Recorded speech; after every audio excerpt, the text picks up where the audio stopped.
AP Calculus BC, Unit 2 corrective to help you get ready for your retest. You should have already tried this. And maybe treat it like the test. So we have some graphical limits. Let's see. So the value of the function at 5 is, let's see, 1, 2, 3, 4, 5. So we're going to say these probably should line up something nice. Value of 5 is 3. The limit as you approach 5 from both sides is 2. Both sides are going towards 2. Limit as we approach 2 from both sides, we're going to say does not exist. We're not going to say infinity or negative infinity for a two-sided limit. For one-sided, yeah, does not exist. Let's not write negative infinity, even if my answers show that. For a two-sided limit, 8, we're approaching both sides, we're approaching 0. Both sides agree. The derivative at 2 from the right side, now that's going to positive infinity. So this is where I would want positive infinity. The slope is getting infinitely steep, positive, not negative. The slope is positive. Left to right, it's going up on the right side too. Slope at 8, well, that does not exist because the two sides don't agree. The slope doesn't exist there. You have a corner. Values for which the absolute value is not differentiable. So we could sketch it. It would look like that.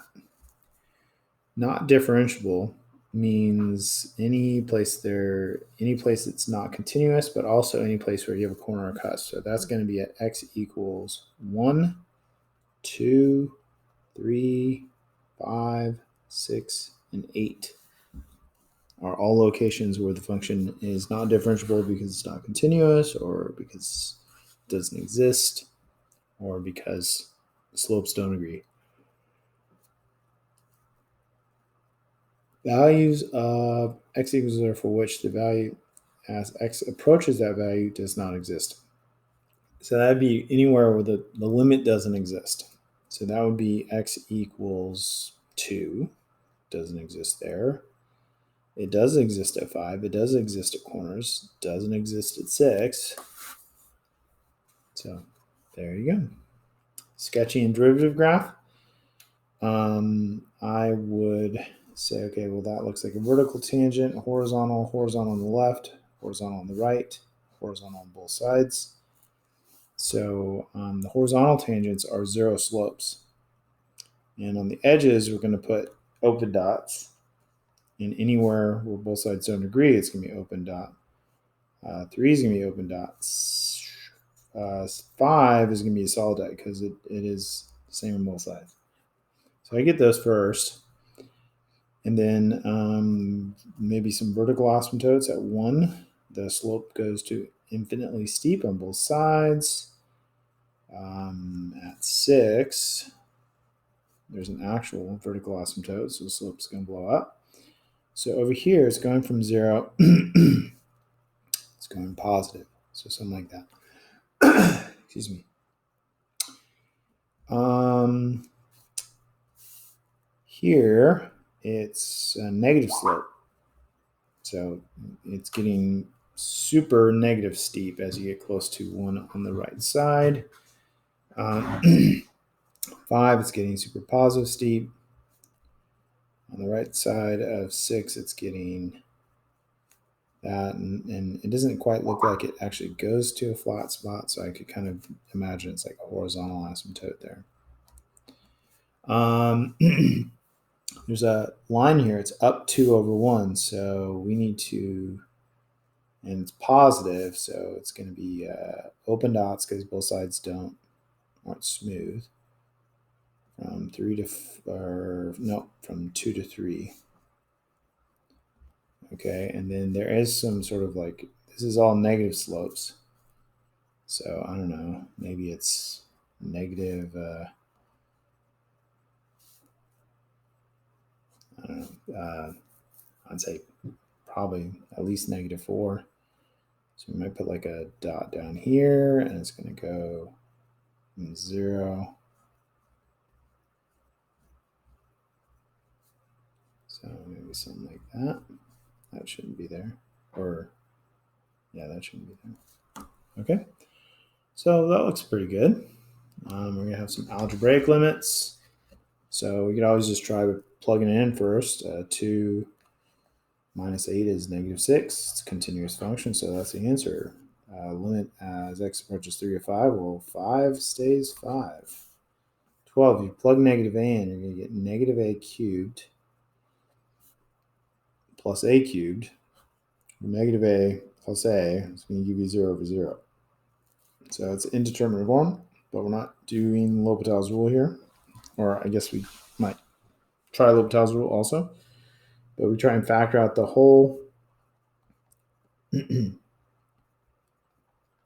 So sum of cubes. So x plus a, x squared, ax, a squared, same, opposite, always positive. Plug negative a back in, it's going to be positive a squared plus a squared plus a squared. It's going to be 3a squared. 3a squared. Now, if we did L'Hopital's rule, which you might need to be able to do on the test, we would show the indeterminate form, take the derivative of the top and bottom, 3x squared. Now, by the way, a cubed is just a number, so it totally goes away. And the derivative of the bottom is 1. Plug negative a in, and you get positive 3a squared. Same answer. All right, 13, plug 2 in, you get 0 over 0. So we could try and factor out the whole. We're going to want to use a rational theorem. So we're going to list a p over q's, plus or minus. This is your p, this is your q. Plus or minus 1, plus or minus 2, plus or minus 5, plus or minus 10. Hopefully it's a nice, easy, small number. Try those first. So if we plug 1 in, does it give you 0? No.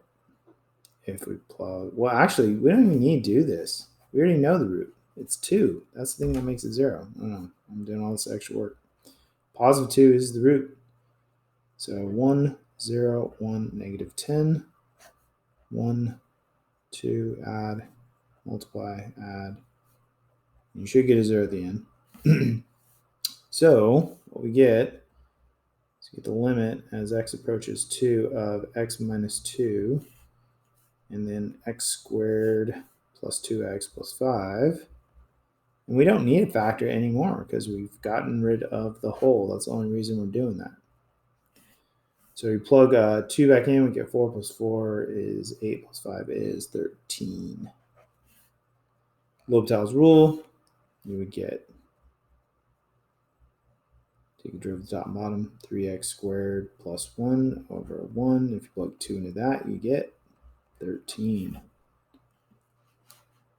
Number 4, we're approaching 3 from the left-hand side, one side limit. So you're plugging 3 in here and 3 in here. And so initially you get 6 over 0. But is it a positive 0 or negative 0? Well, 3 from the left is like a 2.999. So this is going to be a negative tiny value. So it's going to go to negative infinity. It's going to blow up. Negative infinity. All right. Here, approaching 5 from the right. 5, so we're going to get 25 over 0, but is it positive or negative on the bottom? So this is going to be the right of 5, so it's like 5.0001, just as an example. It's going to be negative, it's going to be negative infinity. All right. Number 16, plug infinity in, you get infinity over infinity, positive, positive. Now, if we look at dominant terms, this guy is going to get way bigger than that guy. So you're going to have a much bigger number at the bottom. It's going to go to 0. That's the easy way. You could do L'Hopital's rule. It's going to take several steps of work. because you would take the derivative of the top and bottom, and you get 9x squared over 2 plus 20x cubed, and you get infinity over infinity, so you have to do it again. So this is a problem where you wouldn't want to do L'Hopital's rule for sure. 18x over 60x squared. Do it again. Limit as x goes to infinity of 18 over 120x. Now it clearly goes to 0.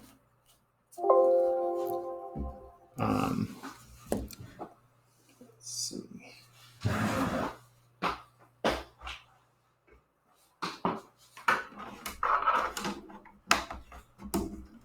Gonna plug in my charger. Is it charging? I guess so. All right. Okay. So next one, plug in negative infinity. It's going to go to positive infinity on the top and negative infinity on the bottom. So you should get a negative answer.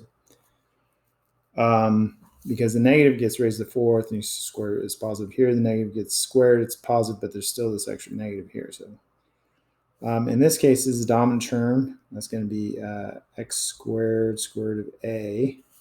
And this is the dominant term on the bottom. So they both have this x squared. So essentially they're growing at the same rate. You got to watch out though. So it's going to be square root of a over d negative square root of a over d. Make sure you get the sign right. A lot of times we put absolute values around this. This time it's not necessary because x gets squared, which will keep it positive. Okay, this one, if you plug 0 in, you get 0 over 0. So you could do L'Hopital's rule, but we're going to use this other trick that I showed you guys. I would separate this sine of 3x over cosine, I'm going to spread it out, cosine 3x over here, and then you have sine 2x. And so this guy is going to 0. That doesn't matter. But this guy, we want an x, a 3x. So you need a 3 here. This one you need 2x. So the x's already balance each other out, but you need an extra 2 here. So that's going to go to 1. That's going to go to 1. You have a 3 on the top and a 2 on the bottom left. So there you go. That's how you do it. L'Hopital's rule would be a mess. This, I'd be like, oh, this looks like the definition of the derivative. What's the function? I think it has a 1/2 and x cubed. This is where the x would go. So the derivative is 3/2 x squared. And then we want to evaluate it at x equals 4. So that's going to be 16, 8. That's going to be 24 for your final answer. Next one is piecewise. So we technically should show the one-sided limits from the left side is going to approach the left side. Well, I guess it's just going to be x squared minus 9. And that's going to be negative 5. And then we do the right side, which are usually different. But in this case, it turns out they're the same. But still, this is the way you would do it on another problem. And so it actually is the same function on both sides. So it's going to be negative 5. And since these both agree, the answer is negative 5.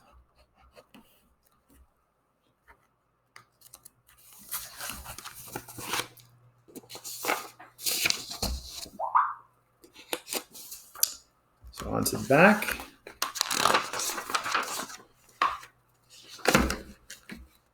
Continuity, differentiability. So continuity is looking to see that the two functions, the two pieces where they meet, give you the same answer so that they're connected. So we could check that or write that down as something that needs to be true. So those have to be equal.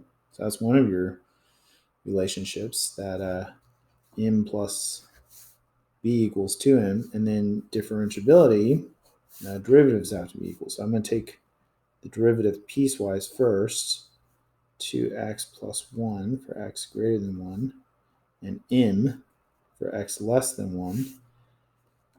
And then I'm going to plug 1 into that and make sure the slopes are the same from both sides. So if I plug 1 into that, I get 3 and m. And these should be equal to each other. So we actually have m equals 3 as one of your answers. And then you could plug that into this other relationship. And you can get b equals -1. So there you go. Okay, identify the original indeterminate form and use L'Hopital's rule. So these are the L'Hopital's rule problems. So we plug 0 in here. Cosine 0 is 1, times 2 is 2, minus 2 is 0 over 0. So that's your initial indeterminate form. That needs to go in your answer column. And that does allow you to use L'Hopital's rule right away. So we don't have to manipulate anything. So take limit as x equals 0, take derivative of this. This is going to be 4 cosine x. Now, this is something people mess up on the test. Because if you did, maybe you should rewrite it like this. There's a chain rule going on. You got to do the squared on the outside. Inside stays the same. Power rule. Then you got to multiply by the derivative of what's inside. So if we plug 0 in here, we get 0 over 0. So we can do it again. We're going to have to do product rule on top. So 2 cosine x times cosine x plus 2 sine x times negative sine x all over 2. So we plug 0 into here.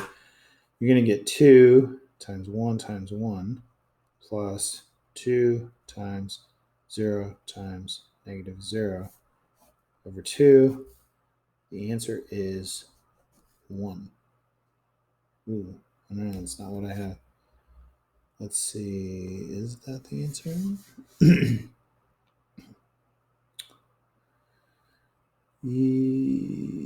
Yeah, oops. I made a mistake. I reduced this 2, but I forgot. So the answer is 2. All right. 23. This is one that we... So if you plug 0 in here, you get 0 over 0.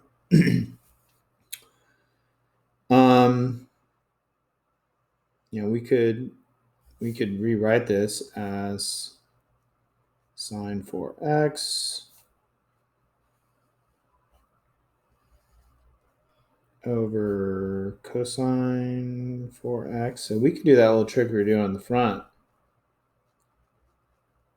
But that's not L'Hopital's rule. You say, oh, well, I need an x here. I got it. I need a 4. Well, I don't have a 4, so I can multiply the top and bottom, I guess, by 4.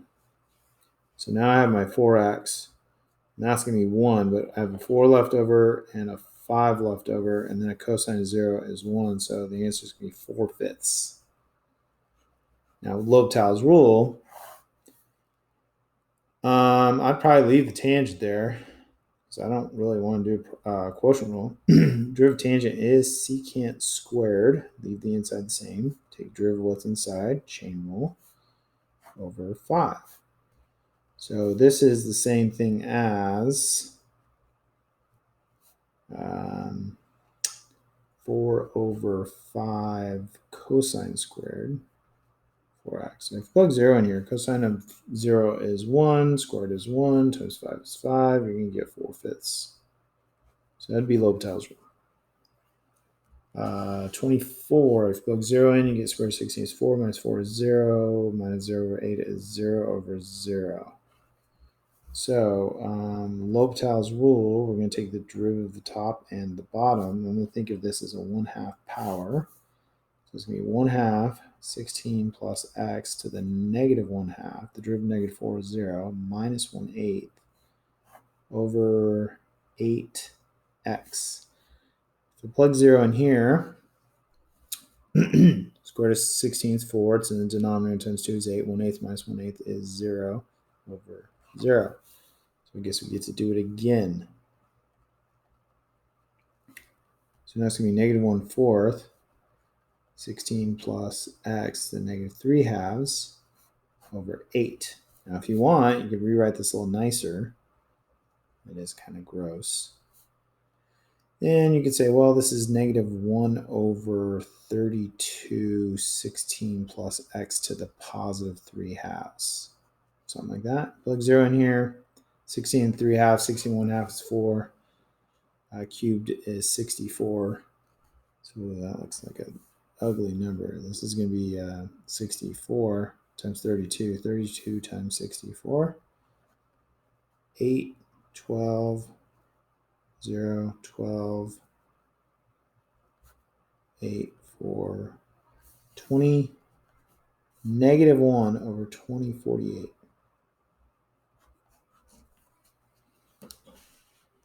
All right, 25, plug infinity in. Natural log does go to infinity. So it's going to be infinity positive over positive infinity. So let's do L'Hopital's rule. You're going to want to think of this as x to the 5 halves. So this one here is going to be 1 over x cubed times derivative what's inside, 3x squared. And this is going to be 5 halves x to the 3 halves. Now, I'd probably try and clean this up because that might be good enough. So that's going to be x to the first.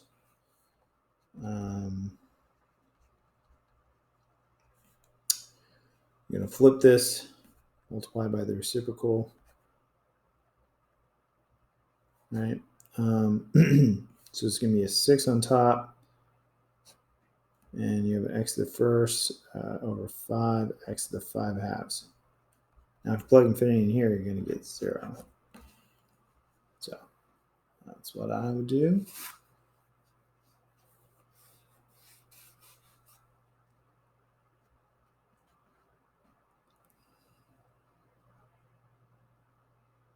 Okay. 26, approaching 0 from the right, which is important for this guy because it doesn't exist for 0 on the left. It's not defined. So this is going to be 0 times negative infinity. That's your initial indeterminate form. That needs to go in your answer column. That also gives you some ideas of how to approach this. We'll try to move one of these into the denominator. I would recommend not moving natural log because that one's already ugly enough. So that's the same thing. Now, you could leave that, or you could change it to, now if we do this, we get negative infinity over positive infinity. So now we can do L'Hopital's rule. But you could also change this to natural log of x over cosecant 2x if you want. I don't know if that's better for taking the derivatives. So I'm going to do the derivative top and bottom. Top's easy, 1 over x. Bottom, I guess we'd have to do like a, we could think of this as sine 2x to the negative 1. So it'd be negative sine 2x to the negative 2 times derivative of what's inside is cosine 2x times derivative of what's inside that. It's going to be 2. This is a mess. So can we clean it up? Let's see.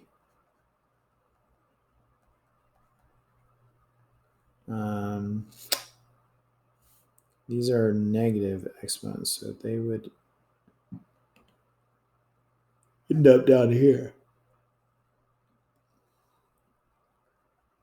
All right.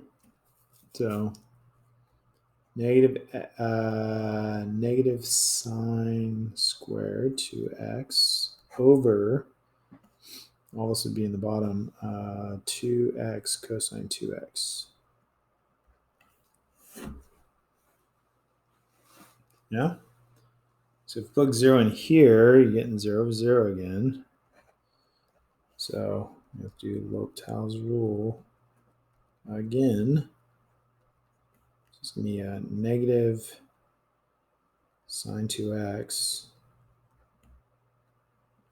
times cosine 2x times 2. The bottom you have to do product rule, 2x times negative sign 2x times 2, chain rule, plus 2 cosine 2x. So we plug 0 in here, geez, get 0 over 0, 2. Final answer is 0, but that's the work you need. All right, 27. If you approach 0 from the right side, this is going to go to positive infinity on there, and then secant is 1 over sine, so we're going to be approaching, that's going to be that. So it's going to be infinity minus infinity. Order matters. So usually our strategy with that is combine these into a single fraction. So I'm going to say, okay, well, it's going to be sine x minus x squared over x squared sine x. Now if I plug 0 in, you get 0 over 0, which you can use L'Hopital's rule on. So we're going to take derivative of the top and bottom. It's going to be cosine x minus 2x. Bottom, you have to do product rule, x squared times cosine x plus 2x sine x. And if we plug 0 in here, we're going to get a 1 over 0. So we're going to go to positive infinity.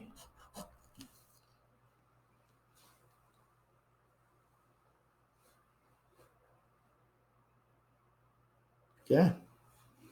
Next one, approaching 3 from the right side. So that's a little bigger than 3, 3.0001. So that's going to positive infinity minus 3 plus, so like 0.001. It's that's going to be negative infinity. So minus minus. The answer has to be positive infinity. You don't even need L'Hopital's rule. That's not even indeterminate form. If you take positive infinity and add more to it, it's going to positive infinity. There's no question. So approaching 0 from the right, it's going to be 1 plus 0 is 1 to the positive infinity. That's your initial indeterminate form. So these are the ones where we say, all right, well, let's let the function equal the original function. And then let's take the limit as x goes to 0 plus of the natural log of the function, which means we're going to take the limit as x approaches 0 plus of e to the x plus x to the 1 over x. And we're still natural log. So then we want to move this out front, try and get an indeterminate form. Move it out front is what you get. So now, if we, this is going to be negative infinity. No, it's going to be 1. Natural log, that's going to be 1 over 0. Okay, am I doing something wrong here? Oh, no, it's going to be 0. Because we're approaching natural log of 1, which is 0. So then we're going to do L'Hopital's rule, which we haven't done yet. Take derivative of the top, 1 over e to the x plus x, times what's inside, chain rule, over 1.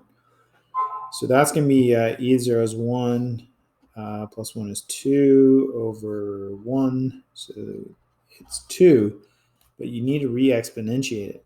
So on 29, we're going to do the limit as x approaches 0 plus of the original function, which is what we're trying to find, is going to be the limit as x approaches 0 plus of e to the natural log of f of x, which is what we found. So it's going to be e squared. E squared. Okay, one more. Go to infinity. We're going to get 1 to the infinity, initial indeterminate form. So we're going to say, all right, well, f of x equals 1 plus 5 over x, x over b. Oh, wait. Yeah, that's good. We do limit of the natural log of f of x, and natural log of this side is going to allow you to put this out front. And that's going to give you infinity times 0. That's an indeterminate form.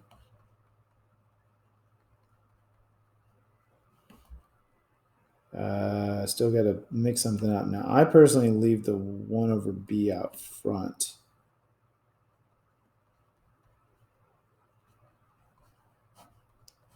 Move that to the bottom. So now if you do this, you're going to get 0 over 0. So now we can do L'Hopital's rule. Just leaving that 1 over b out front.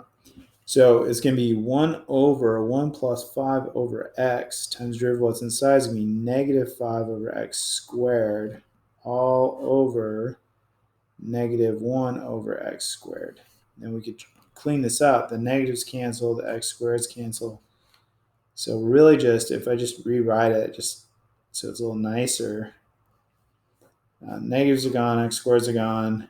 It's going to be 5 over b times 1 over 1 plus 5 over x. So now when x goes to infinity, that goes to 0.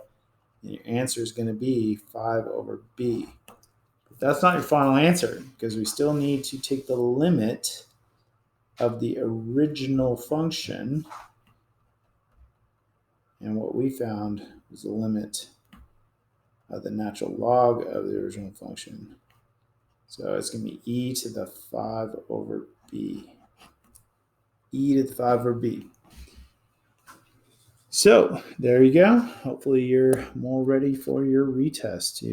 Sign regression problems on here, but I'm not giving you guys any extra of those. You can go back and try another one if you want.